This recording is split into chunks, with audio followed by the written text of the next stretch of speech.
Now we're going to look at women in the American Revolution. We're going to be looking at the role women played in the Revolutionary War itself, and the movement, and the status of women in the new republic when the war was over. Now, there were lots of women who, huge numbers, who contributed in various ways to the war effort, as is true in every war, really. In this particular war, one aspect was something that was called the Homespun Movement, and that got started early on, around the time, if you will recall, that those boycotts were being floated. The idea was not to any longer use imported cloth to make clothing, to no longer use that stuff that was sent over from Britain, but instead people were encouraged to spin their own cotton and make their own cloth and sew their own clothes from that. And it became kind of in a way, sort of like a reverse status symbol.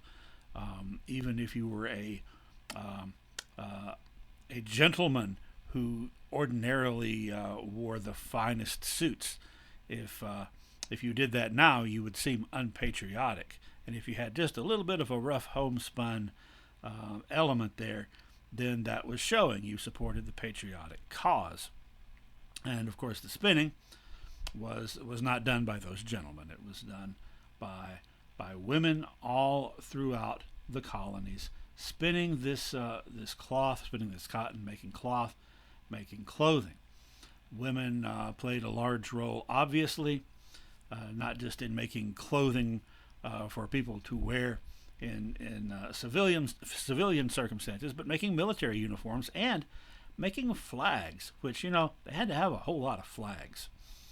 One of the most famous women to participate in this was an upholsterer from Philadelphia named Betsy Ross, who was hired to sew flags for the Navy.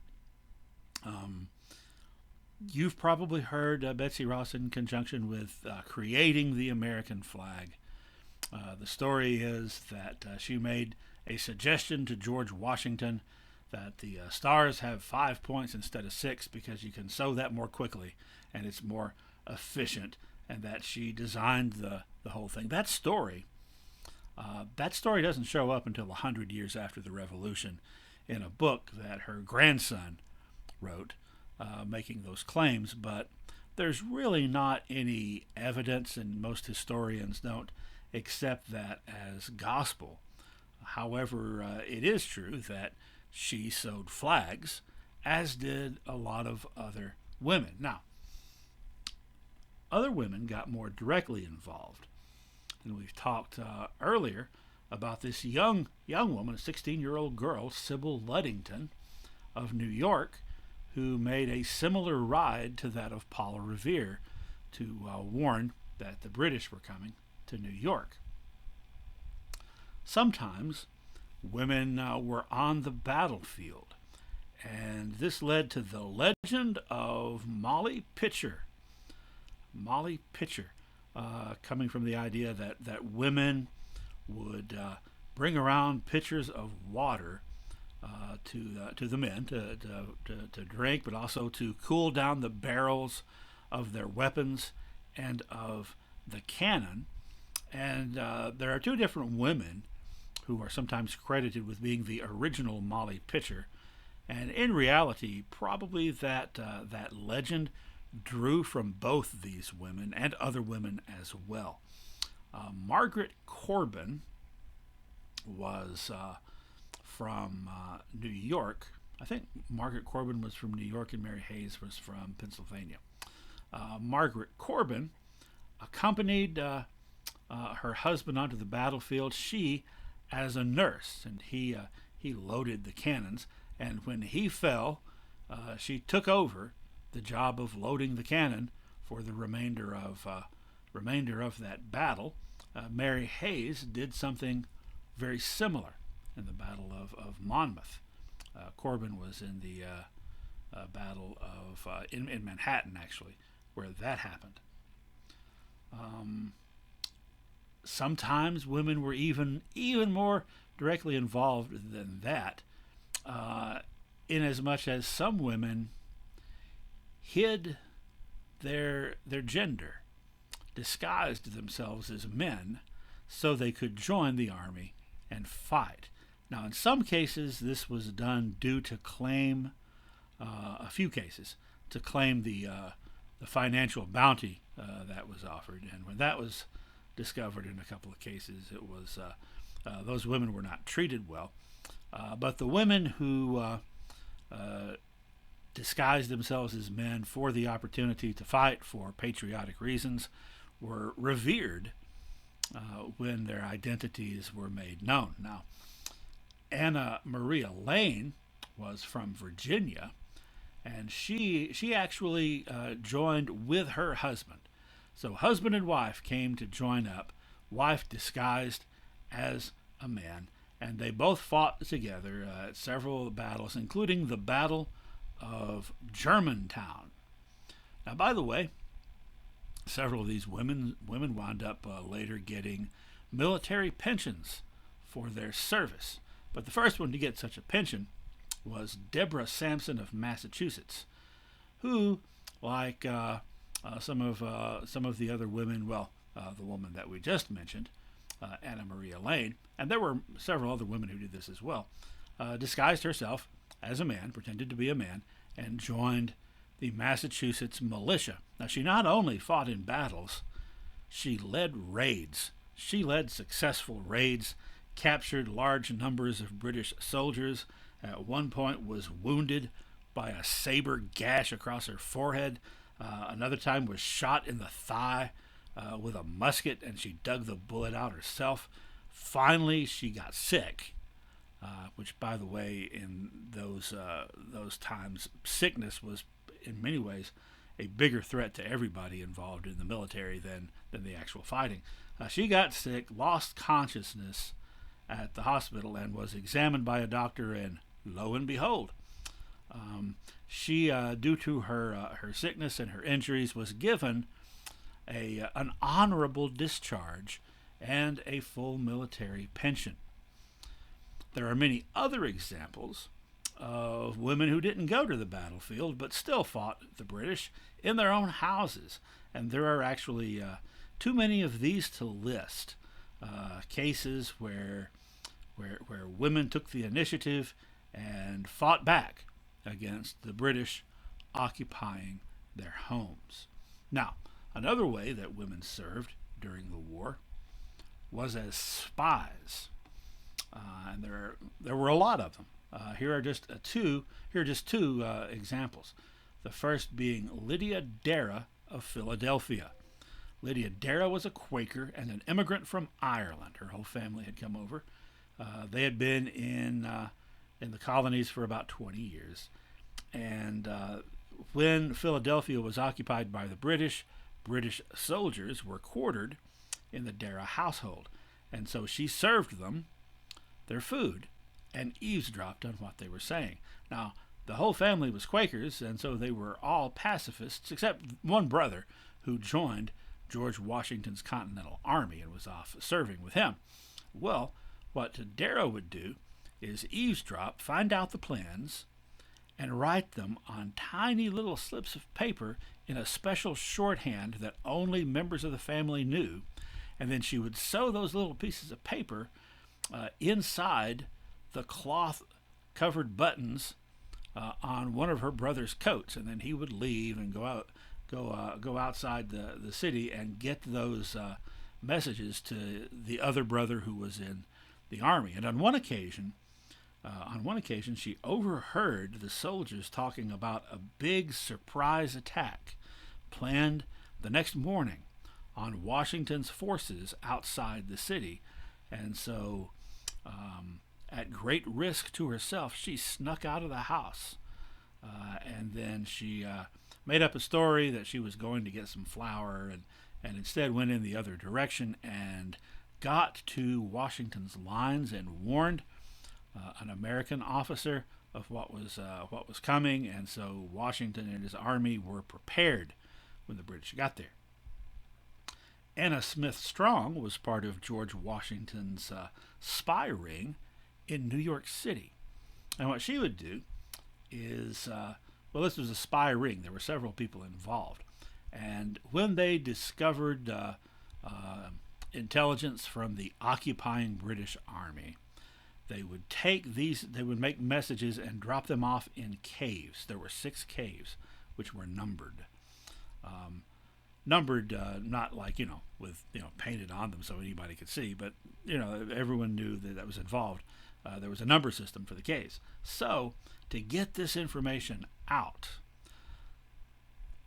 secret letters would be placed in one of the caves. Anna Smith Strong would hang out her laundry right there in front of the British soldiers.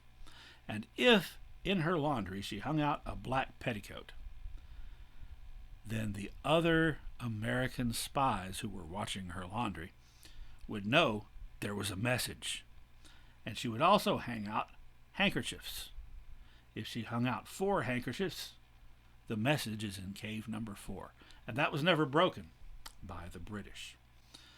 Well, in addition to those kind of direct methods of involvement, a lot of women just became, over the course of the lead up to the war and then the war itself, more politically aware and more opinionated, more openly opinionated. This included many women who wound up writing poems and songs and so forth of a patriotic nature. And probably the most famous of these was Mercy Otis Warren, who was from Boston, and who not only in the lead up to the war in Boston, she wrote poems, including poems and plays making fun of the British and of the colonial government, including one that made fun of Massachusetts Governor Thomas Hutchinson, plays that had titles like The Losers and The Blockheads. And then later, after the Revolution, she wrote a history of the Revolution. One of the most articulate and well-read women of the day was Abigail Adams, who was the wife of John Adams. And I have here, I'm going to read for you excerpts from a letter that she wrote to her husband John while he was at Philadelphia, while they were working on the Declaration of Independence, offering her opinion about what should be done, and then part of his response to her. She said, "I desire you would remember the ladies and be more generous and favorable to them than your ancestors. Do not put such unlimited power into the hands of the husbands. Remember, all men would be tyrants if they could. If particular care and attention is not paid to the ladies, we are determined to foment a rebellion, and will not hold ourselves bound by any laws in which we have no voice or representation." So there she's kind of turning the tables there. You remember that no taxation without representation? Well, she's saying women have no representation in these decisions being made about a new government. So you better take women into account, or there will be a rebellion.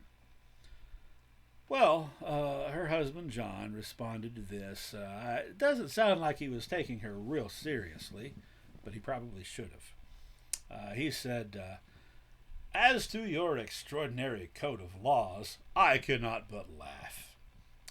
We've been told that our struggle has loosened the bands of government everywhere, that children and apprentices were disobedient, that schools and colleges were grown turbulent, that Indians slighted their guardians and Negroes grew insolent to their masters. But your letter was the first intimation that another tribe, more numerous and powerful than all the rest, were grown discontented." So in other words, again, kind of tongue-in-cheek here, but these are things that were being said. Too much freedom was going to the heads of people who shouldn't have too much freedom, like slaves, Native Americans, and college students. And now he's saying that, women who outnumber all those other groups might be taking the field. And he finds that funny. But like I said, I don't think she was joking. Well, when the war was over and the new republic was firmly established,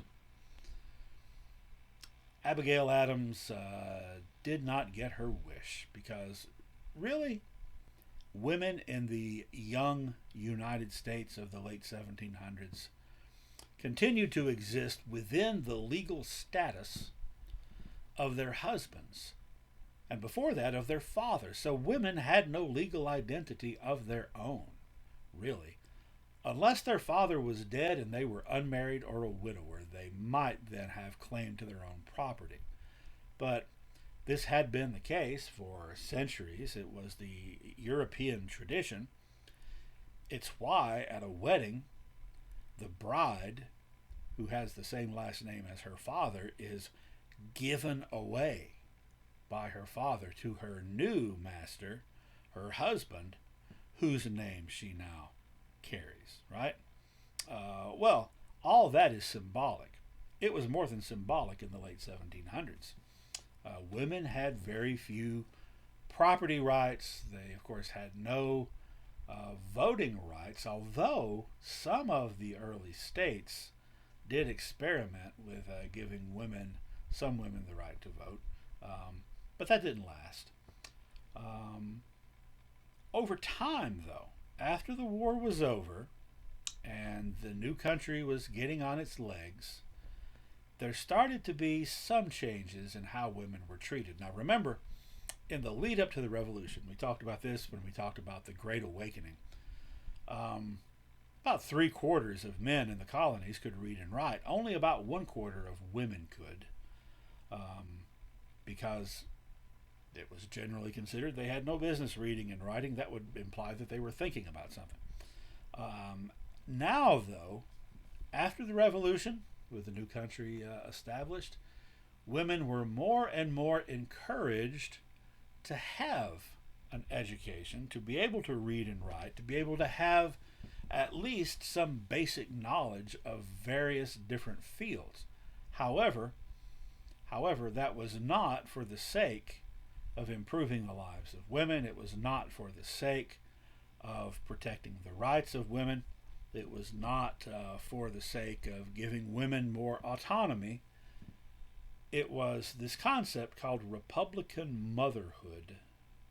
Remember, Republicanism is all about doing everything for the greater good, to promote the common good, the general welfare of the country.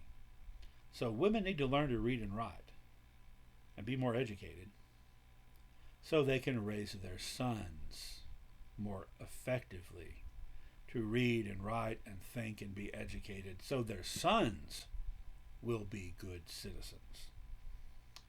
So not quite the same. That was a step. That was 2 steps forward, 1 step back. It's still 1 step forward, right? So that concept of Republican motherhood kind of flourished in the late 1700s. Another big change that was taking place in the status of women and in how families worked was starting to happen in the northern colonies after the Revolution. Now, before the Revolution, well, even after the Revolution, most families, 95% of families, lived on farms, really. However, in the North, the family, as we now think of it, began to coalesce in the form that we now regard the family, that is, the nuclear family, where you have a husband and a wife who, as we've clearly established, were not equal, but were still considered to be partners, right?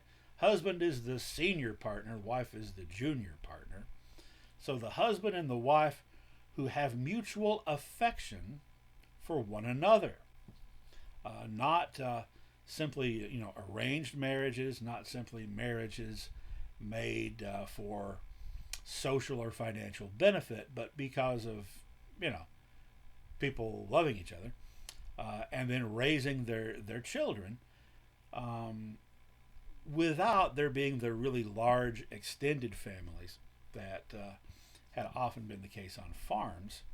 And so this means that with the wife as the junior partner, even though she doesn't have as many rights as her husband, she does have some role, as opposed to just the absolute strict patriarchal approach that had been the norm during the colonial period. However, I want to point out two things. One, and I've mentioned this before, this is American women at this point. They're no longer English. But Cherokee women, a Cherokee woman in the Cherokee Nation in 1800 had far more rights, far more influence, far more prestige, and far more leverage than a white American woman would at the same time. That's one thing. Another thing is all this stuff I'm talking about changes in the development of the modern family. That's in the North. It didn't really take hold in the South until much, much later.